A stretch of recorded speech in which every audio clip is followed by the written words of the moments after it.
Hey everyone, this is Pastor Luis. We're nearing the end of May and all my plants have been growing and I'm really happy about that. But I noticed that they need support. They've grown so much, then I need to start considering trellising them or giving them support systems. And so I'm out here ready. I'm getting my tools such as my scissors. I've got crimpers. I've got some wire and some plasticky thing that I use to tie them up, some string. And I'm going to go into the garden and I'm going to show you how I'm trellising the various kind of plants and try to give you some ideas, and I'd love to hear your ideas too. But now let me show you what I got going on. Let's go to the garden.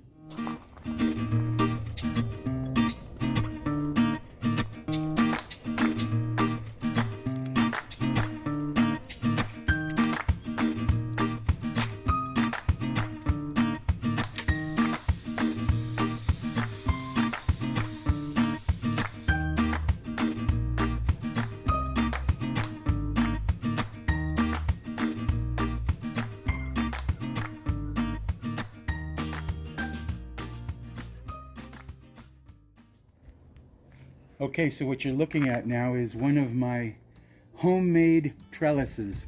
I'm going to be, this top part I made with bed frames, and then this bottom part is swings, and I've wired it together. But you got to be creative, because when you're making trellises, it can get expensive, and to do what I want to do, I need to figure out ways to be creative.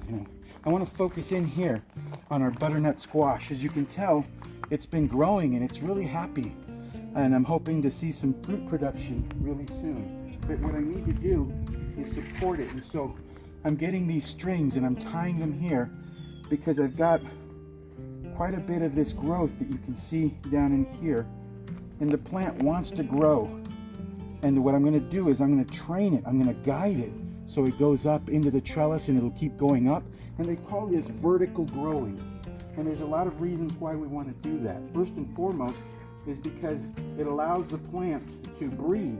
It gives them space. As you can tell, I've got two plants in here, and if I let them grow just over the pot, it's going to take up all this space around the ground. But here I'm going to let them grow vertically into the trellis, and they're going to have space to breathe. It allows oxygen, air to flow through. It lets the pollinators find their way to the little flowers. And by the way, back here you can see there's some flowers already coming out, so vegetables are on their way there. And it keeps a lot of these leaves off of the ground, because if they're all on the ground, they're more prone to disease, to pests, to decay. And so we want to get them all off the ground. And it increases the harvest. Having more space up in the air and with the pollinators able to find the flowers, I really think we're going to get some more fruit. So what I'm going to be doing is, like I said, I'm going to be tying this up, and we're going to watch these vines grow up the string. They're supported, they're guided, they'll fill up here. And I can't wait to show you once this is all grown up. So we'll see. I'll share with you later what this looks like once it's grown in. I wanted to show you this tomato plant. It's been growing so well, but look at it, it's going nuts. I'm trying to get there. I have a trellis underneath, but it's grown already near 6 feet tall, if not more. And so I've got to train it. I've got to find out a way to support those branches and to take away any unnecessary growth. I've been working on these guys over here. You can see I've got some stakes. I've put some string across. I'm weaving it through some of these plants so it helps them remain supported. I have made these homemade trellises out of wire. I don't know if that was fence wire or what, but it's helping all of these plants support their own growth and be able to be healthy. And that's the goal, to have some healthy plants. So I wanted to show you where I am with my little watermelon seeds that have sprouted, and they're growing, and it looks like they're well on their way. Over there we have a little squash, and on this side I have cantaloupes, and they're starting to grow really healthy. They're growing flowers and they're starting to find their way. Can you notice that they've got these little arms that extend and they connect to the wires? And so I put these trellises together, and I know this looks ugly, but I went to our local store and I made this trellis so that all of these plants can grow vertically. I want to see them growing up so that the air can get to them, pollinators can get to them, get a lot of this off of the ground. And, we'll see how this works. Like I said, as these grow through the season, I'll share with you their progress. But I'm looking forward to seeing some watermelons in the near future and some cantaloupes. But it all requires guidance and care and trellising. I'm not going to be absent from these little lives. They're reaching out, and I'm going to help them. Okay, we've seen how important it is to give our plants the best chance of success by guiding them, by trimming them, and trellising them, getting them to grow vertically off of the ground so that the pollinators can get to them. There's air, there's sun, and then we can have access to a really good harvest. It's interesting that Jesus used the same kind of illustration talking about vines. I want to read to you a scripture that's found in the Gospel of John, chapter 15, verses 5 through 9. Let me read it to you. I am the vine, you are the branches. Whoever abides in me, and I in him, he it is that bears much fruit, for apart from me, you can do nothing.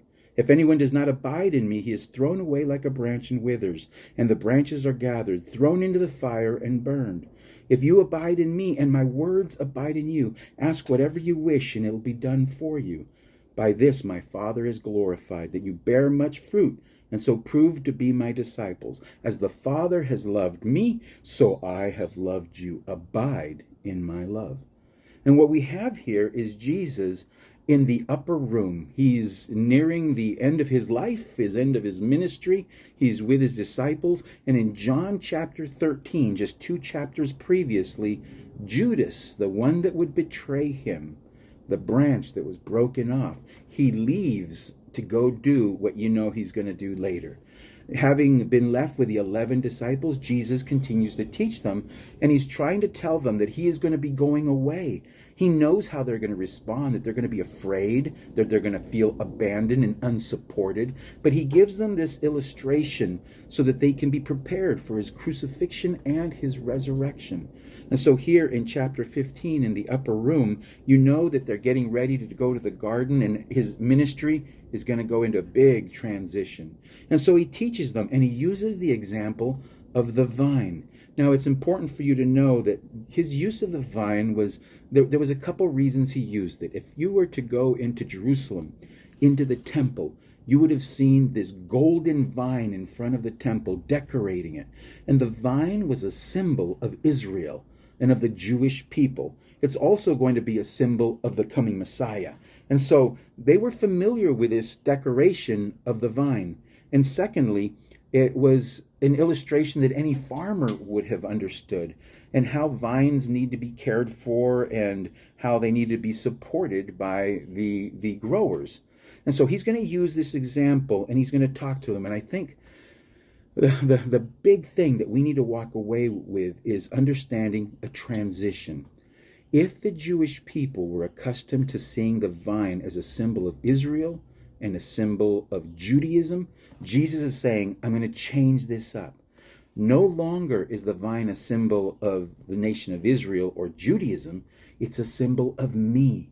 He wants us to follow not Judaism, but Jesus. This is really important, because one of the things I've seen as a pastor is, people start good. Churches start good when they understand their Jewish heritage. They understand the importance of the Old Testament and what Judaism brought to the world.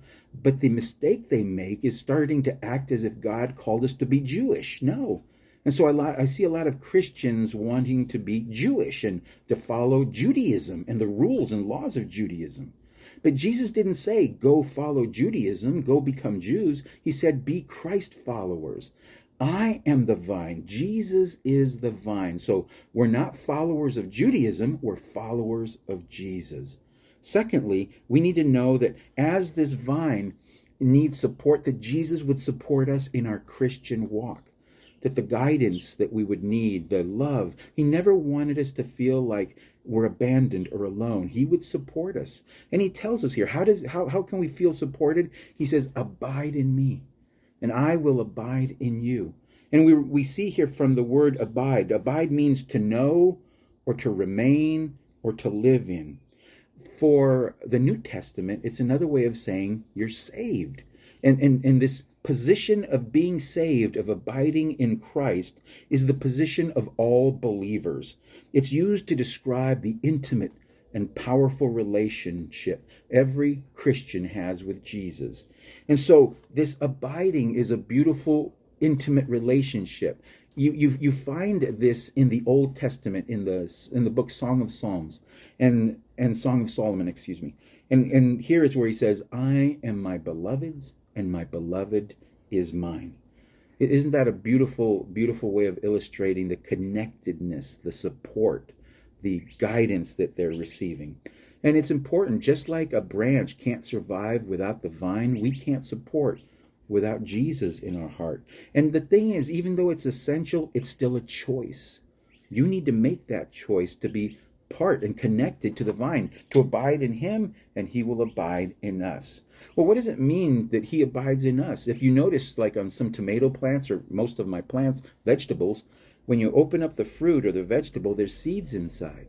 See, he says, abide in my word, and my word will abide in you. So we can bear much fruit. We're going to bear fruit. And what's inside the fruit? Seeds that are going to continue to grow. So it's the word of God implanted in our hearts. It connects us to God, and it helps us to give the fruit for the future. So that's the job of the branches, to reproduce, to give a harvest.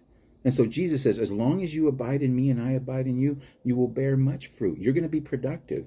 And like my plants, one of the things I noticed is if I don't guide it, if I don't help it, it has a lot of unproductive growth.